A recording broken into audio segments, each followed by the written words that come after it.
जय हिंद दोस्तों, स्वागत करते हैं आप सभी का आपके अपने YouTube चैनल जैकपुर पे। तो आज के इस वीडियो में लोग क्लास 9 का हिस्ट्री का जो है फ्रांसीसी क्रांति देखने वाले हैं, क्योंकि आप लोगों का जो वीकली टेस्ट होने वाला है 10 तारीख को, तो हो सकता है कि यहाँ से आप लोगों का फर्स्ट चैप्टर से ही क्वेश्चन आपके एग्जाम में पूछा जाए। ठीक है, क्योंकि पहले जो आप लोगों का एग्जाम हो रहा था वो एक क्लास पीछे का पूछा जा रहा था, लेकिन अब क्या हो रहा है कि ये सेशन लेट हो चुका है। ठीक है, ये वीकली टेस्ट आपका आगे निकल चुका है।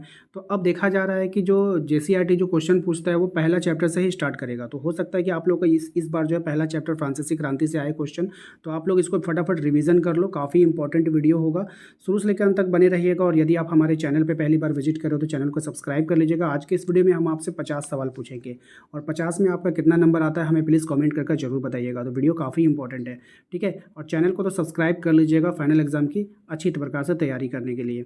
सबसे पहला सवाल में पूछा गया, बास्तिल का किला किस शहर में स्थित था? तो जो बास्तिल का किला था वो पेरिस शहर में स्थित था। याद रखिएगा, बास्तिल के जेल से कुल कितने कैदी छुड़ा लिए गए थे? तो बास्तिल के जेल से कुल 7 कैदी छुड़ा लिए गए थे, इसको याद रखिएगा।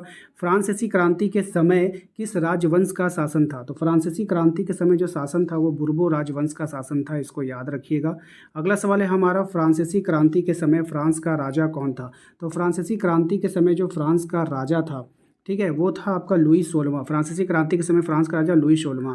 सम्राट लुई 16वां का विवाह किस देश की राजकुमारी से हुआ था? तो सम्राट लुई 16वां का जब विवाह हुआ था ऑस्ट्रिया के राजकुमारी के साथ हुआ था। अगला सवाल है, लुई 16वां के राज्यारोहण के समय राज्य की स्थिति कैसी थी? तो इसका जो राज्य का स्थिति था, राजकोष उस समय पूरा का पूरा खाली था। अगला सवाल है हमारा कि वर्साई का महल किस शहर में स्थित था? तो ये जो वर्साई का महल है वो वर्साई में ही स्थित था। नेक्स्ट है आपका, अमेरिका किस देश का उपनिवेश था?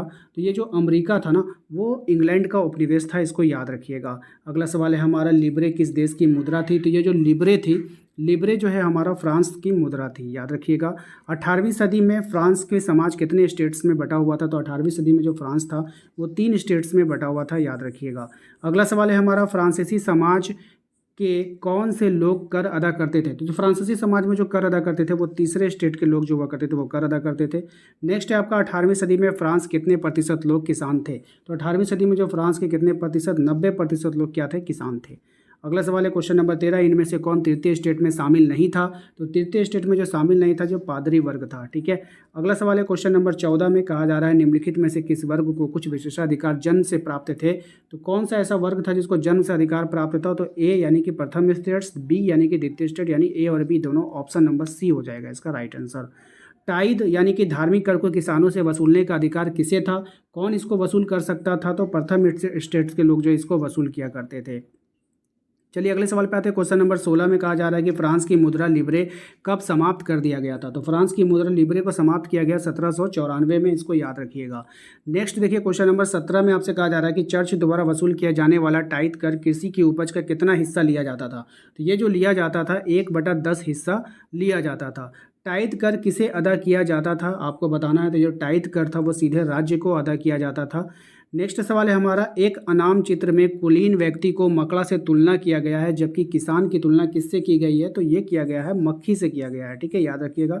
फ्रांस की जनसंख्या 1715 में कितना था? तो ये जो फ्रांस है इसकी जनसंख्या 1715 में 2.3 करोड़ था। ठीक है, याद रखिएगा। 18वीं सदी में एक नए सामाजिक समूह का उदय हुआ जिसे किस नाम से संबोधित किया गया? तो इसे जो संबोधित किया गया वो मध्य वर्ग से संबोधित किया गया था, याद रखिएगा। अगला सवाल है हमारा, राजा के दैवी और निरंकुश अधिकारों के सिद्धांत का खंडन किया गया था, किसके द्वारा आपको बतानी है? तो राइट आंसर हो जाएगा इसका जॉन लॉक के द्वारा। नेक्स्ट है, जनता और उसके प्रतिनिधियों के बीच एक सामाजिक अनुबंध पर आधारित सरकार का प्रस्ताव किसने रखा था? तो ये जो प्रस्ताव रखा था रूसो ने रखा था, इसको याद रखिएगा। स्पिरिट ऑफ द लॉज नामक रचना के रचनाकार कौन है? तो इसके जो रचनाकार हैं मॉन्टेस्क्यू है। ठीक है, नेक्स्ट सवाल है आपका, संयुक्त राज्य अमेरिका कितने उपनिवेश ने ब्रिटेन को खुद को आज़ाद घोषित कर दिया था? राइट आंसर हो जाएगा आपका ऑप्शन नंबर सी 13। फ्रांस की क्रांति के पूर्व स्टेट जनरल की अंतिम बैठक कब बुलाई गई थी? तो ये जो बुलाई गई थी आपका, इसको बुलाया गया था आपका 1614 में। ठीक है, नेक्स्ट सवाल है हमारा 27 नंबर, लुई 16वां ने नए करों के प्रस्ताव के अनुमोदन के लिए स्टेट्स जनरल की बैठक कब बुलाई? तो ये जो बुलाई थी ये 5 मई 1789 को बुलाया था। क्वेश्चन नंबर आते हैं 28 पे। क्वेश्चन नंबर 28 में कहा जा रहा है निम्नलिखित में से किसका प्रतिनिधि सभा की बैठक में प्रवेश वर्जित नहीं था। तो किसका नहीं था, तो वकीलों का प्रवेश जो है वर्जित नहीं था। तृतीय स्टेट्स का नेतृत्व, याद रखिएगा तृतीय स्टेट का नेतृत्व किनके हाथों में था, तो तृतीय स्टेट का जो नेतृत्व था वो मिरोबियो और आबेसिये के हाथों में था। अगला सवाल है हमारा तृतीय स्टेट क्या है, शीर्षक से एक पंपलेट किसने लिखी है, तो ये जो पंपलेट लिखा था आबेसिये ने लिखा था। नेक्स्ट है फ्रांस कब संवैधानिक राजतंत्र बन गया। ये जो फ्रांस था कब संवैधानिक राजतंत्र बना, ये आपको बतानी है। ये जो बना था 1791 में बना था। अगला सवाल है हमारा नेशनल असेंबली के चुनाव में मतदाता बनने की आवश्यक योग्यता क्या थी। तो ये जो योग्यता थी 25 वर्ष से अधिक, कम से कम 3 दिन की मजदूरी के बराबर कर चुकाता हो, पुरुष होना चाहिए, सभी आवश्यक थे, यानी ABC तीनों चाहिए था, इसीलिए ऑप्शन नंबर डी होगा। टूटी हुई जंजीर प्रतीक के क्या मायने थे, तो टूटी हुई जंजीर के प्रतीक के मायने थे आज़ादी। शाही सत्ता का प्रतीक क्या था, तो शाही सत्ता का जो प्रतीक था वो था आपका राजदंड, ठीक है, याद रखिएगा। फ्रांस का राष्ट्रीय रंग क्या था, फ्रांस का जो राष्ट्रीय रंग था वो था आपका, सभी हो जाएगा, नीला, सफ़ेद और लाल, ठीक है। नेक्स्ट है आपका अगला सवाल 36 नंबर, नेशनल असेंबली ने परसा एवं ऑस्ट्रिया के विरुद्ध युद्ध की घोषणा कब की थी। तो ये जो युद्ध की घोषणा अभी 1789 में हो गया था। नेक्स्ट सवाल है हमारा 37 नंबर, रॉजेट दी लाइल द्वारा रचित मार्सिले किस देश का राष्ट्रगान है।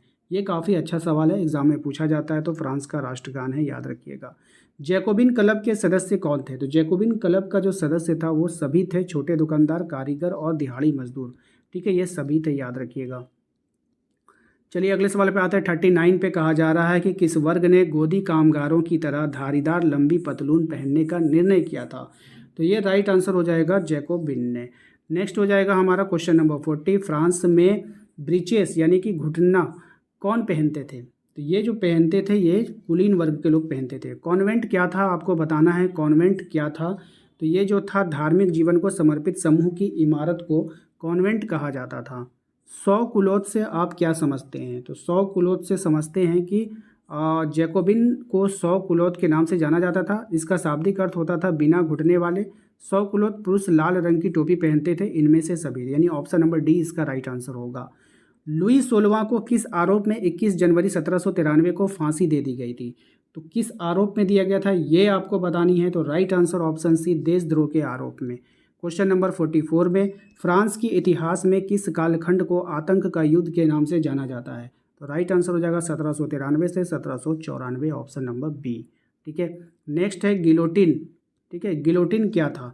तो गिलोटिन क्या है आपको बतानी है। तो गिलोटिन जो है सिर कलम करने वाली मशीन को क्या बोलते हैं, गिलोटिन कहा जाता है, यानी कि सर को काटने वाली मशीन। नेक्स्ट है आपका जैकोबिन सरकार के पतन के बाद सत्ता किनके हाथों में आ गई थी। तो जैकोबिन सरकार के पतन के बाद सत्ता मध्य वर्ग के संपन्न तबके के हाथों में आ गई थी। अगला सवाल है हमारा फ्रांस में महिलाओं के मताधिकार कब प्राप्त हुआ था। तो फ्रांस में महिलाओं को जो मताधिकार प्राप्त हुआ 1946 में प्राप्त हुआ था। नेक्स्ट है ओलंप द कूज को पुरुष एवं नागरिक अधिकार घोषणा पत्र का विरोध करने का कारण कब फांसी दे दी गई थी। तो ये फांसी दी गई थी, आपका ऑप्शन नंबर है 1793 में, ठीक है। क्वेश्चन नंबर आते हैं हम लोग नेक्स्ट 49 एंड 50 में। 49 में आपसे कहा जा रहा है कि फ्रांस के बोर्दे और नांते बंदरगाह किस चीज़ के व्यापार के कारण समृद्ध बन गया था।